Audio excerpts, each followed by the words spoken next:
particularly end of second trimester, और peripheral vasodilatation हो जाती है, हार्ट रेट इंक्रीज हो जाता है अबाउट 10 बीट्स पर मिनट, फिर पल्मोनरी वास्कुलर रेजिस्टेंस जो है वो कम हो जाती है, और फिर during labour there is further increase in cardiac output, और palpitation or exocystosis are quite normal during cardiac pregnancy. और आप ECG करें तो there is a left shift of QRS segment. फिर नंबर 2, ये तो बड़ा आपको पता है, न्यूयॉर्क के एसोसिएशन ने हार्ट डिजीज को 4 क्लासेस में डिवाइड किया हो. Class 1, no symptoms only signs, patient feels well enough, routine activity बड़ी कंफर्टेबली करती है. दूसरी क्लास है mild symptoms on exercise, signs तो है ही. और तीसरी है फिजिकल एक्टिविटी जरा ज्यादा करे, सीढ़ियां चढ़े, कोई और जल्दी से काम करे, उस तरह की एक्टिविटी में उसको सिम्टम्स अपीयर हो जाते. Fourth, symptoms even in at rest और इन बेड. ये थ्रू आउट ये 4 न्यूयॉर्क की क्लासिफिकेशंस वो हम इस्तेमाल करेंगे. अगर पेशेंट को in addition to heart disease ये 4-5 सिम्टम्स और साइंस हैं, तो फिर वो उसकी कैटेगरी वर्स हो जाती है. Pulmonary hypertension, cardiac arrhythmias, pulmonary oedema और cardiomyopathy. Mitral stenosis after rheumatic fever is the commonest heart disease we meet.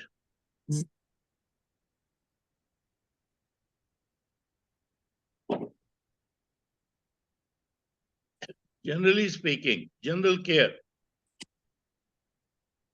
उनको एडवाइस किया जाता है रेस्ट ज्यादा लें,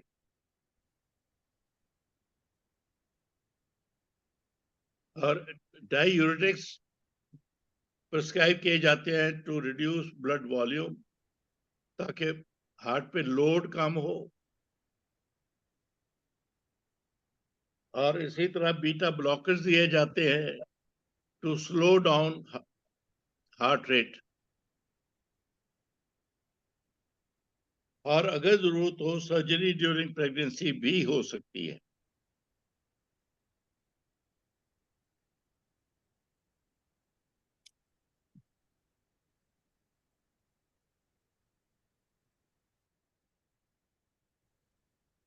ये एक जनरल सी बात करने के बाद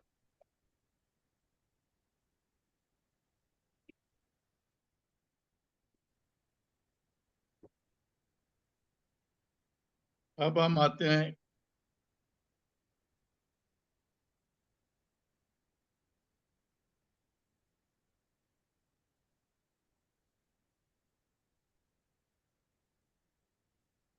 कि इन पेशेंट्स को जनरली ब्लड थिनर या वार्फरिन दी जाती है, लेकिन वार्फरिन पहले ट्राइमेस्टर में नहीं देनी चाहिए, क्योंकि ये एम्ब्रियोपैथी कॉज कर. इसलिए खास तौर पर पहले ट्राइमेस्टर में उनको लो मॉलिक्यूलर वेट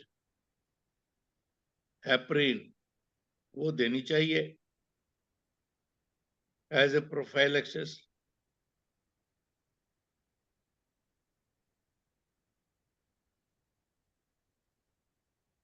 और वारफरीन डिलीवरी के 7 दिन बाद दोबारा शुरू की जा सकती।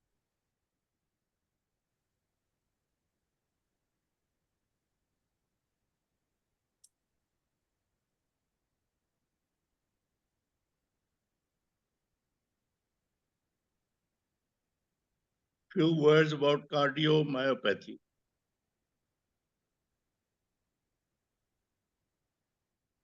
ये प्रेगनेंसी स्पेसिफिक डिजीज है which may show up in the last month of pregnancy or even up to 5 months after delivery.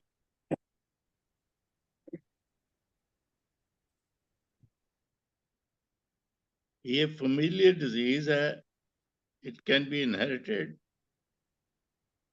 Autosomal dominant inheritance है इसकी.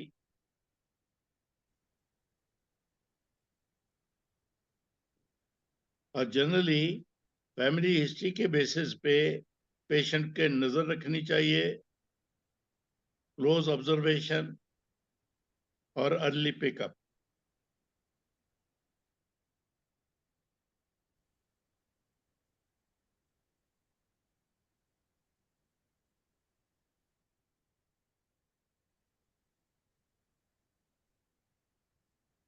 Cesarean section because of heart disease is not indicated. उसकी indication because of heart disease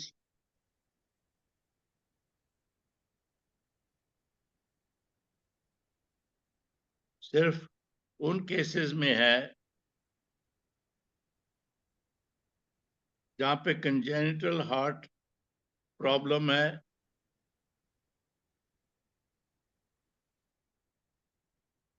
या aorta में कोई problem है. Otherwise cardiac disease में indication for caesarean section सिर्फ obstetric indication की वजह से है. कोई ऑब्स्टेट्रिक रीजन हो तो. मैंने 5 केस हिस्ट्रीज बनाई हुई है.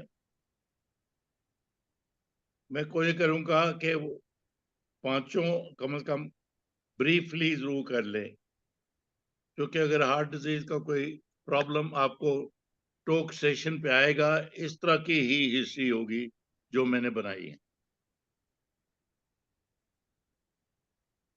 चले महावेश लाड़काना वाली. जी sir. Your patient is age 30, married for 5 years. He is Yes, primary sir. gravida.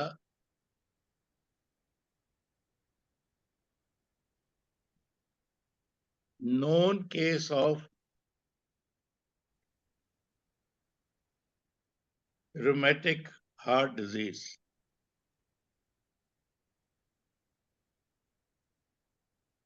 She comes to you during first trimester, let's say at 10 weeks of pregnancy.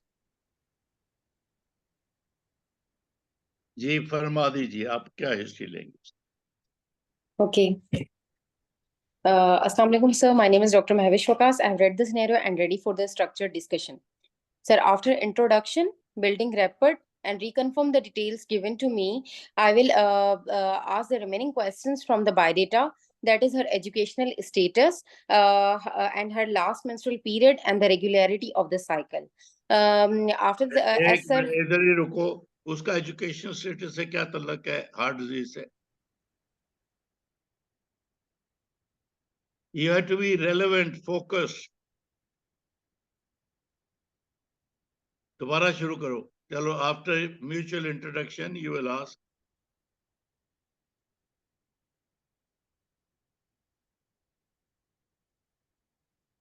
चलिए, मैं दोबारा शुरू करता हूँ ना. चलो, आपको दोबारा टाइम कर लेते हैं. पेशेंट की एज है 30, married for 5 years, She is primary gravida, known case of heart disease on heparin injections, comes to you during first trimester. Yes, Ji. sir. Assalamu alaikum, sir.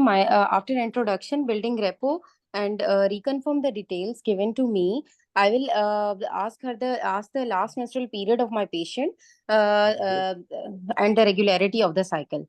After that, sir, as my patient is non-case of rheumatic heart disease, so I will further elaborate elaborate the history by asking the questions that when this disease was diagnosed, at what age this disease was diagnosed, any consultations to the cardiologist, any what type of the treatment she is taking, and any surgery done till now, and either her symptoms control on the treatment, and either the preconceptional counseling done before conceiving of the pregnancy, either her cardiologist allow her to conceive, and either her ECG or the echo reports are done, and any serial blood test done or not.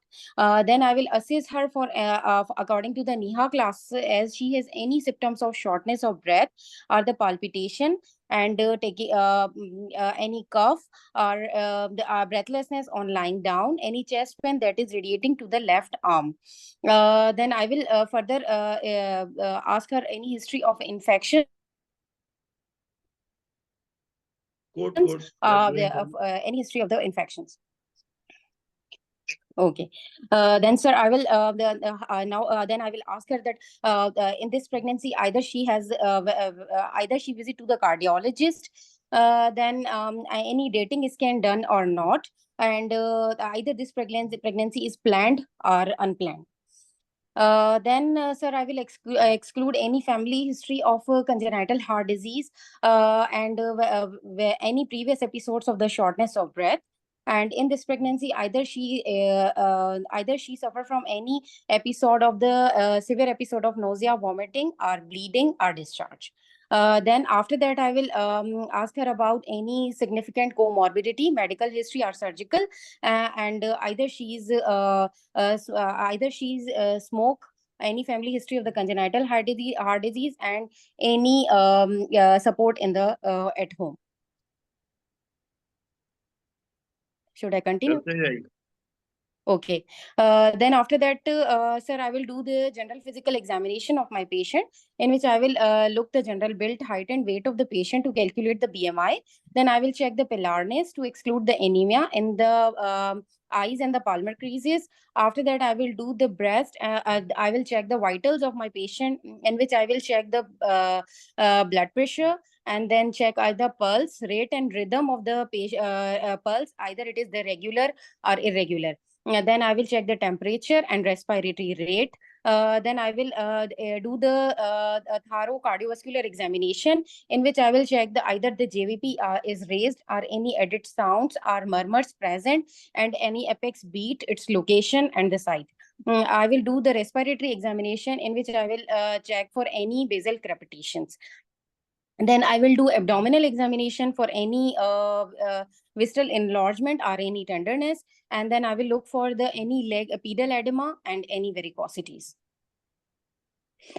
Then, sir, for the investigations, I will look for the well-being of my patient. I will take the baseline investigations. Then I will move towards the specific investigations, in which I want the any recent ECG and echo, and if as she is on heparins, any EPTT available. Then I want any dating scan, the dating scan available or not. Okay, sir. Dating scan for the viability, fetal heart sounds, and crown lump length, and the knuckle thickness. Okay. And in the echo, I want ejection fraction. I wanted to see the fractional shortening and the ventricular functions. Yeah. Okay. Okay. Sir, for the management, first of all, I will counsel my patient that she is having a very high risk pregnancy. I will explain my diagnosis to the patient that she is having pregnancy with the rheumatic heart disease. Then I will involve multidisciplinary team, that is the senior obstetrician and the consultant cardiologist and consultant cardiologist, and then I will involve the radiologist and senior staff nurse. After that, I will discuss the feto-maternal implications in the pregnancy. Then I will assess my patients according to the NIHA class, and then I will further evaluate my patient after doing the ECG and echo. I will check the ejection fraction. Then, sir, my plan of management is to continue the pregnancy till term and stabilize the patient, and then provide good antenatal care and postnatal care. After that, sir, I will admit my patient, and then I will continue the heparin till 36 weeks, and I will continuously monitor the patient, do the dating scan, and then I will check the then serial scans for the fetal growth and symphyzofundal height monitoring, as there is high risk of the fetal growth restrictions. And I will also then at the 36 weeks, if my patient is stable and everything is under control, then I will discuss the time, mode, and place of delivery, reassess my patient, and then I will I check the fetal heart sound and assess the Bishop score. Then at 38 weeks, I will deliver my patient. As my patient goes into the labor, I will do the strict feto-maternal monitoring. I will provide the continuous electronic for fetal monitoring, and then I will. Yes, sir. आपके 2 minute बल्कि ऊपर हो गए। Okay, sir. खत्म हो गया, आपका इम्तिहान खत्म हो गया। अब मैं आपके साथ आपने जो बोला मैंने सब कुछ लिख लिया। मैं दोहराता हूँ। आपने बोला है मैं म्यूचुअल इंट्रोडक्शन के बाद LMP मेसोसाइकिल अब तक क्या ट्रीटमेंट ले रही है वो, और फिर ये है कि उसकी ये सारा कुछ पूछ के मैं उसकी प्री काउंसलिंग करूंगी। फिर उसको आपने लफ्ज क्लास का इस्तेमाल नहीं किया, मैं समझ गया कि आप कहना ये चाहती हैं। फिर उसकी कौन सी क्लास में है वो डिसाइड करूंगी। फिर इन्फेक्शन, कार्डियोलॉजिस्ट, अल्ट्रासाउंड करूंगी,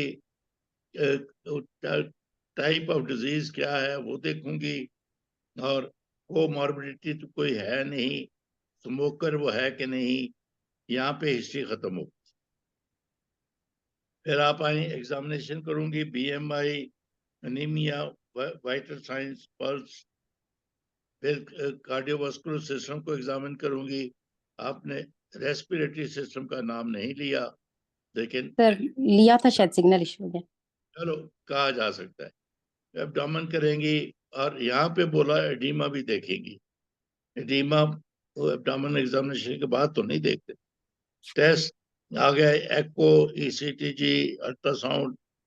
फिर सारी बातों के बाद काउंसिल करेंगी। फिर आपने खुद ही प्रिज्यूम कर लिया वो रोमेटिक हार्ट डिजीज है। यहाँ पे आगे बोला कि उसको कौन सी क्लास करेंगी, कौन सी क्लास में। और फिर टाइम बड़ा थोड़ा रह गया था आपके पास। आपने प्रेगनेंसी की बाकी केयर बिल्कुल कुछ नहीं बोला, सिवाय कि हेपरिन जारी रखूंगी, स्कैन करूंगी, डिलीवरी भी 38 वीक्स पे मैं कर दूं, ये बोला आपने। आपके नंबर है 5, पास नहीं हो,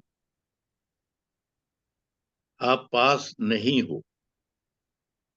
अब ये सारा करीब करीब है, तभी मैंने 5 दिए। पास नहीं है। जी सर।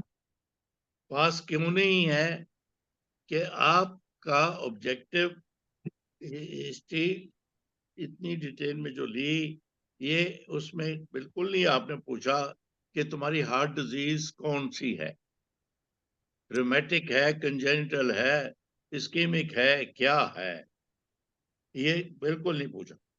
फिर आपने जब उसको क्लास का लफ्ज बोला, 1 2 3 नहीं बोला, ये नहीं बोला कि मैं उसकी क्लास की कैटेगरी डिसाइड करूंगी, whether she is in 1 2 3 or 4। जी सर। उसके मुताबिक यहाँ पे आप फेल हो गई, फिर मैं उसके मुताबिक उसकी प्रेजेंट प्रेगनेंसी को मैनेज करूंगी। अगर आपने शुरू में ही उसको क्लास 3-4 कर दिया है, फिर उसकी हॉस्पिटलाइजेशन सारी प्रेगनेंसी में लाजम, फिर उसके डायूरेटिक्स लाजम, फिर उसकी ऑब्जर्वेशन ड्यूरिंग प्रेगनेंसी, और जो भी करना है 3 और 4 तो अस्पताल में दाखिल थ्रू आउट रहने चाहिए। और जो क्लास 1 है उसको भी आप कहेंगे कि at the end of second trimester मैं एवेल्युएट करूंगी, जो कि एक बात आज लिख लीजिए जो लिख रही हैं जी कि sir. During pregnancy there is generally, because of the pressure of pregnancy on the heart and cardiovascular, generally there is a deterioration of the class by 1. जो शुरू प्रेगनेंसी में क्लास 1 थी वो एंड ऑफ सेकंड ट्राइमेस्टर 2 हो जाती है, जो 2 थी वो 3 हो जाती है, जो 3 थी 4 हो जाती है, और 4 वाली का तो मोर्टेलिटी रेट बहुत ही हाई है। तो इसलिए ये क्लास क्लास क्लास पहली विजिट पे ही आपने डिसाइड करना है कि यस मैं सर। हिस्ट्री फिजिकल एग्जामिनेशन के बाद I will decide whether she belongs to class 1 2 3 4। ये अल्फाज बोलने हैं, यस सर। और फिर अकॉर्डिंगली उसकी प्रेगनेंसी को मैं मैनेज करूंगी। However, one can be treated from home, she can visit regularly, और 2 जो है उसको भी, लेकिन 3 और 4 को दाखिल थ्रू आउट प्रेगनेंसी लाजम है। ये कहना लाजम था, आपने ये कहा ही नहीं। जी सर। और फिर आ गया कि दाखिल करके क्या क्या करेंगे डेली, उसका वो सारा कुछ बोलना है। और उसको आपने स्मोकर है कि नहीं कह दिया, लेकिन कहना था कि उसके लिए लाजम है इन्फेक्शन से दूर रहे, स्मोकिंग से दूर रहे, और एक्स्ट्रा वर्क से दूर रहे, रेस्ट इन द आफ्टरनून वगैरह वगैरह। ये अल्फाज नहीं बोले। देन इट कम्स टू कि जी आपने खुद ही फैसला कर लिया ये रोमेटिक हार्ट डिजीज है, क्योंकि 80% बिलोंग करते हैं उसको। आपने अल्फाज नहीं बोले कि मैं कार्डियोलॉजिस्ट से पूछूंगी असेसमेंट कि जी ये कौन सी हार्ट डिजीज है और कौन सा valve, generally mitral valve is involve, लेकिन कुड बी एओर्टिक वेल्व, और इट कुड बी कि उसकी वेल्व रिप्लेसमेंट हुई हो। मैंने नहीं बताया आपको, मैंने कुछ नहीं बताया, मैं नोन केस बोला बस। फिर आ गया कि आपने पता नहीं कहाँ लिखा हुआ है कि 38 वीक्स को उसको इंड्यूस करके डिलीवर कर लो, कहीं नहीं लिखा हुआ। आपने पता नहीं क्यों कर लिया। आप ये जरूर लिखा हुआ है कि vaginal delivery is not contraindicated, जी सर। यानी इन अदर वर्ड्स कि सिजेरियन सेक्शन इलेक्टिवली करना जरूरी नहीं इनमें। लेकिन 2-4 कार्डियक कंडीशंस हैं, कंजेनिटल एओर्टा की प्रॉब्लम्स, और उनमें इलेक्टिव भी किया जा सकता है इन केसेस में। तो आपने 38 वीक्स पे करके अपने आप को बिल्कुल कत्ल कर लिया। कहीं नहीं, किसी किताब में नहीं लिखा कि उसको अगर वेल कंट्रोल्ड हार्ट डिजीज है 38 वीक्स पे इंड्यूस करो और डिलीवर करो। जी सर। ये एक्सक्यूज तो me sir. I go over it, I go over it. Sir. Generally आपकी हिस्ट्री ठीक थी, लेकिन उसमें मिसिंग था, आपने ये अल्फाज नहीं पूछे कि जी नोन केस है ना हार्ट डिजीज का। मैंने बोला कि known case of heart disease है, तो आपने कहना था मैं पेशेंट से पूछूंगी कि तुम्हारी हार्ट डिजीज क्या है। वो यस नहीं सर। पढ़ा, अनपढ़ है, वो अनपढ़ है। तो फिर मैं कार्डियोलॉजिस्ट से पूछूंगी इसकी हार्ट प्रॉब्लम क्या है। वो अभी भी बोला मैंने 80% चांस है कि वो माइटस स्टेनोसिस है, रोमेटिक हार्ट डिजीज है। लेकिन आपने ये कहना है, या पेशेंट से पूछूंगी, नोन जो बोल दिया मैंने। जी सर। और इसलिए ये जब कह दे कोई कि नॉन डायबिटिक तो आपने हिस्ट्री में पूछना है how long she has been diabetic, what treatment she has been taking, whether diabetes was well controlled throughout, उसका hemoglobin A1C क्या रहता है और वगैरह है। ये हिस्ट्री में आएगा फिर। if she is a known case of diabetes, Yes, sir. if she is known case of hypothyroid, for how long she has been diagnosed as hypothyroid, और वो थायरोक्सिन लेती है कि नहीं लेती, कितनी डोज में लेती है, उसका thyroid function test T3, T4, TSH, how frequently they are tested, or whether they are within normal limits, या there's a need for dose adjustment.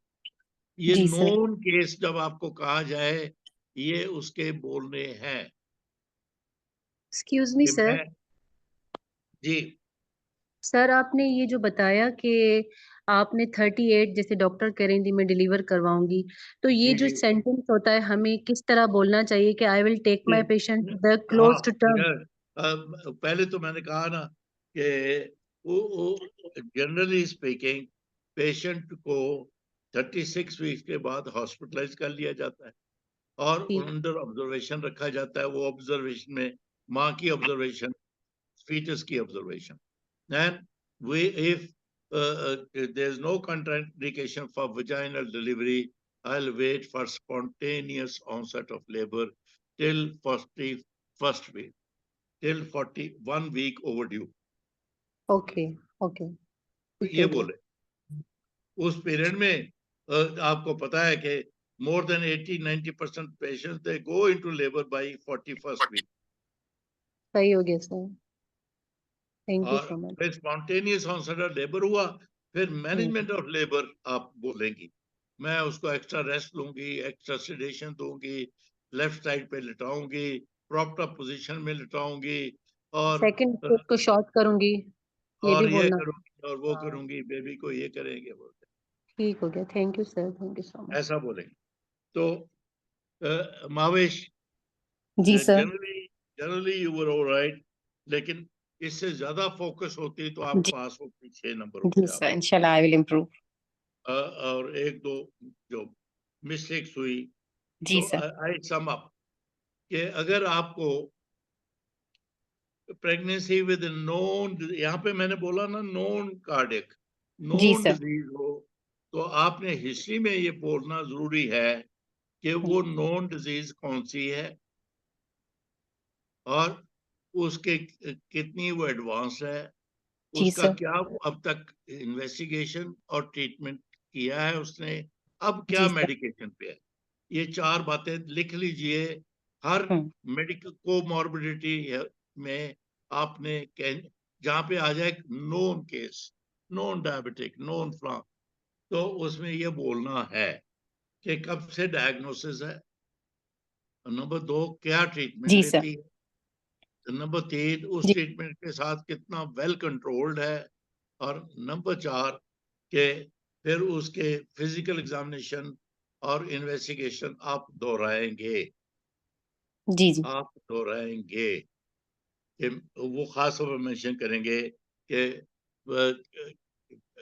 During exam, physical examination, अगर वो डायबिटिक है I will ask for retinoscopy, ophthalmoscope उसका करवाऊंगी, उसके renal function test पे गौर करूंगी, known case of diabetes है, इन addition to कितनी वेल कंट्रोल्ड है वो और किस जी तरह से सर। कंट्रोल्ड है, और उसकी मॉनिटरिंग 6 लाइन शुगर के साथ हो रही है कि नहीं हो रही। ये पार्ट ऑफ हिस्ट्री होगा अगर नोन नोन नोन केस है। जी सर। आपने इस केस में वो नोन के बावजूद कोई उसकी डिटेल जानना पसंद नहीं की। चलें जी सर। अब नंबर दो case Saima from Lahore. Yes sir. Saima आप कौन से अस्पताल में काम करते सर जनरल हॉस्पिटल। हैं? LGH। जी चले सर। वहां से तो बहुत लड़कियां पास होती। जी सर। गुड। कुछ की थ्योरी भी रिपीट हुई है। ओहो, सॉरी सॉरी। चलो रिपीट हुई है तो अब पहली अटेम्प्ट है। नहीं सर, मेरी थर्ड अटेम्प्ट है। तो फिर तो जरा ध्यान से करना। जी सर, मैं थ्योरी मेरी फर्स्ट चाहूंगा कि मैं तुम्हें कहूँ अटेम्प्ट पास। पास हो गई थी, लेकिन हुआ चलो ले जी, टाइम शुरू। नहीं। आपकी पेशेंट है age 30, married for 10 years, gravid at 2, para 1, last childbirth 10 years ago, और she is a known case of rheumatic heart disease, mitral stenosis. चलें, शुरू हो जाए। She अच्छा, has come to you during second trimester. Second time कितने weeks पे है sir? Let's say that she is about 28 weeks pregnant. 28 weeks. Assalamu alaikum. I am Dr. Saima. I have read the scenario and ready for the structured discussion. After mutual introduction, I will confirm the history points given to me. Then I will ask about my patient when she was diagnosed with this disease. At the time of diagnosis, echo or exercise tolerance test was done or not. What medication she was prescribed, whether she is taking diuretics, beta blockers, or any blood thinning agent or not. Then I will also ask about the dose and compliance to medication, and ask about the disease control. Then I will ask about the shortness of breathing and other symptoms related with SOB, and classify her disease according to NIHA classification, whether it is class 1, 2, or class 3 or 4. And is she visit to her cardiologist, and her last visit to cardiologist? Is her cardiologist know about her pregnancy or not? And is she took any preconceptional counseling from her obstetrician or not? And then I will ask about the her obstetric history, previous child time of birth, and mode of birth, and history of mitral stenosis in previous pregnancy. If present, then it was controlled or not. And then I will ask about the age of menarche, pap smear was done or not, and any medical history of concern, and any surgical history of concern, and any drug or food allergy. And then I will ask about the history of smoking, any alcohol intake, and then the support at home. Now I will go for the general physical examination of my patient. First of all, I will record the body mass index, record the vitals, blood pressure, pulse rate and rhythm, and temperature, respiratory rate, look for the pillar, and thyroid examination. And now I will go for chest examination to auscultate the chest for any vessel crepitations, and auscultate the 4 areas of the heart, especially I look for the apex beat and abnormal heart sound, especially mid diastolic murmur. And then also check the apex beat, and look for the pedal edema and JVP. Systemic examination, and now I will go for the per abdominal examination of my patient. Record the symphysiofundal height to rule out an IUGR, lie presentation, estimated amount of liquor and fetal heart sound, and estimated fetal weight. Now the investigation. I will go for the baseline investigations, including blood group with RH factor, and blood sugar random complete blood count with date, including hemoglobin, TLC, and platelets count, and ECG and echo in liaison with the cardiologist.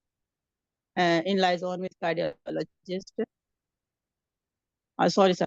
Baseline में blood group with RH factor, BSR, viral screening, hepatitis screening, and urine complete examination. Specific investigations include ECG, echo in liaison with cardiologist, and in ECG, in echo, I will look for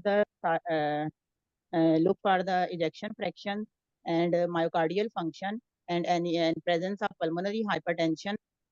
And now I will go for the dating scan for the fetal viability, knuckle translucency and fetal and anomaly scan at 20 weeks, and recent obstetric scan for the fetal growth, fetal biometry, live presentation, and fetal heart rate and placental localization. Before going to management, I will decide is my patient belong to NIHA class 1, 2, or 3 or 4. Sir, management, first of all, I will counsel my patient regarding the diagnosis. It is high-risk pregnancy and its feto-maternal implication. And this pregnancy can be worsened with the gestation. I will manage my patient in collaboration with the multidisciplinary team, including me as an obstetrician, cardiologist, anesthetics, and pediatrician and radiologist. And then I will start the medication in liaison with cardiologist, include diuretics, beta blockers, and discuss the need of thromboprophylaxis. My aim of management is to stabilize the patient throughout the pregnancy and continue the pregnancy as close to the term. And as close to the term, I will counsel my patient for frequent antenatal visits antenatal visits. If it is belong to class 1 or 2, I will manage her on OPD basis. But if my patient belong to NIHA classification 3 or 4, I will admit her in hospital. On each antenatal visit, I will do the feto-maternal surveillance. Maternal surveillance include review of her symptoms, grade of shortness of breathing, disease severity, and compliance to medication. And I will do her dating scan at 11 to 13 weeks, and anomaly scan at 20 weeks, and serial growth scan from 28 weeks onward, 2 to 2 weekly, 2 to 3 आपने weekly. बोला I will, कि 20 weeks पे तो उसका दूसरा ultrasound होगा। Pregnancy कितनी stage पे आई थी? वो कब आई थी आपके पास? 28 वीक्स पे। तो फिर 20 वीक्स का क्या रेफरेंस है? आपने बोला तो उसका सीरियल स्कैन 12 वीक्स और 20 वीक्स पे होगा क्या? नहीं sir, serial growth scan from 28 weeks onward. तो वो 28 वीक्स के बाद जो करना है वो करना है आपने। 20 वीक्स का रेफरेंस किस बात के लिए? ये कह सकती है whether she had ultrasound at 12 weeks and 20 weeks. ये हिस्ट्री का हिस्सा है। Okay. ये हिस्ट्री का हिस्सा। Okay sir. और टाइम पूरा हो गया। टाइम पूरा हो गया। Okay sir. आप बच्चा डिलीवर नहीं हुआ अभी। See, that's how you waste your time. और चूंकि आपने बच्चा डिलीवर नहीं किया तो इसलिए आप हाउ डू यू एक्सपेक्ट कि आप पास हो जाएंगे? ये आप खुद अपने पांव पे कुल्हाड़ी मारती हैं कि टाइम इधर उधर जाया कर दिया और जो सही बात है वहां तक पहुंचे नहीं। इस पेशेंट में नंबर 3, 4, 5 हिस्ट्रीज आएंगी। आपने with in 7-8 minutes, maximum 10, 7-8 minutes में बच्चा डिलीवर करके माँ को घर भेजना है और फिर आपने उसके पोस्टमार्टम केयर भी बतानी है, इंक्लूडिंग कंट्रासेप्शन। वहां तक पहुंचना है।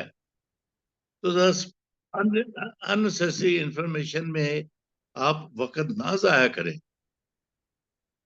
जब मैंने कह दिया 28 weeks, it is almost peak time. यहां से आप शुरू करें कि अगर अब तक वो उसके पीक टाइम तक she is in class 1 and 2, she is likely to remain in that, so I will follow her up from home। और फिर उसको मैं कब दाखिल करूंगी, क्या करूंगी, यहां से शुरू करो। हमने उसके क्या ड्रग्स दोगी, क्या नहीं दोगी, बीटा ब्लॉकर दोगी, नहीं दोगी, ब्लड थिनर कौन सा दोगी, तो वारफरिन दोगी कि नहीं दोगी वारफरिन तो क्यों दोगी, ये अल्फाज बोलने थे बाबा। ये अल्फाज बोलने थे आप। सही सर। साइमा, आप एलजीएच में हो, जी सर। तुम कम से कम 2 दफा आके अमीर लतीफ में मुझे हिस्ट्री, तुमने कहा ना रिपीट की है थ्योरी, अब भी फाइनल में पहुंच गए हो ना। We must make sure that you pass. जी तो आप कम से नहीं कम नहीं 2 सर, दफा मेरी थ्योरी रिपीट नहीं हुई, मैंने कहा था किसी और की हुई है। चलो, जिसकी ठीक है भी, सर। जिसकी थ्योरी रिपीट हुई है, आई फील जी सॉरी सर। फॉर, कम से कम वो जरूर आए, मुझे लाइव 2 दफा हिस्ट्री प्रेजेंट करे। आई स्टील टाइम, मैं आधा घंटा निकाल के प्रैक्टिस में से उसकी बात सुनूंगा। सर मैं आ जाया और करूँ, मेरा भी सर थर्ड अटेम्प्ट है। अजी आ जाए मुझे, लेकिन I give you only half an hour, और लेकिन हिस्ट्री तैयार करके लेके आए। चलो जी। जी सर। अब ये पेशेंट था, जी सर। ये जी तो सर। बड़ा सीधा पेशेंट था, मैं तो बल्कि सोच रहा था इसको मैं रखूं कि ना रखूं। हैं? चलो, हो गया। इसका तो बड़ा सीधी सीधी के केस ऑफ जी सर, ये रोमेटिक हार्ट लेकिन डिजीज है। टाइम है। मैंने माइटिस नोसिस भी बोल दिया था, और 28 वीक्स भी बोल दिए। ये तो बहुत ही आसान सा केस था, लेकिन हम फिर भी पूरा ना उसको डिलीवर ना कर सके। जब आपने डिलीवरी नहीं की तो फिर आप नहीं पास, ये खुद ही जान लीजिए बगैर एग्जामिनर के कहे। आपने मरीज जी को, मैंने तो कहा फैमिली प्लानिंग कॉन्ट्रासेप्शन एडवाइस करनी है उसकी। चलो जी। सही। अब number 3, who is the next? ये 2 वॉलंटियर तो हो गए, कोई और है वॉलंटियर? अगर नहीं है तो आई डोंट माइंड, साइमा तुम ये तीसरा केस पे लो। जी सर सर। मैं कर सकती हूँ। जी सर, मैं कर भाई देती हूँ, आप मेरी इतनी बोलो ना, कौन कर सकती है? गलतियां नहीं। क्या नाम है आपका? Doctor Sadia sir. सादिया। जी जी, भले डॉक्टर आप साइमा कहाँ कर से लें। बोल रही हो? लाड़काना से। लड़काना तो माविश थी, अब ये दूसरी आ गई है। अगर कोई जी और नहीं है तो सादिया मैं ले लूंगा। तुम कोई और है? सर नहीं डॉक्टर है। आसमा थी मुल्तान से। क्या नाम? Yes sir. डॉक्टर आसमा मुल्तान से। आजमा? ठीक है सर, भले डॉक्टर असमा कर लें।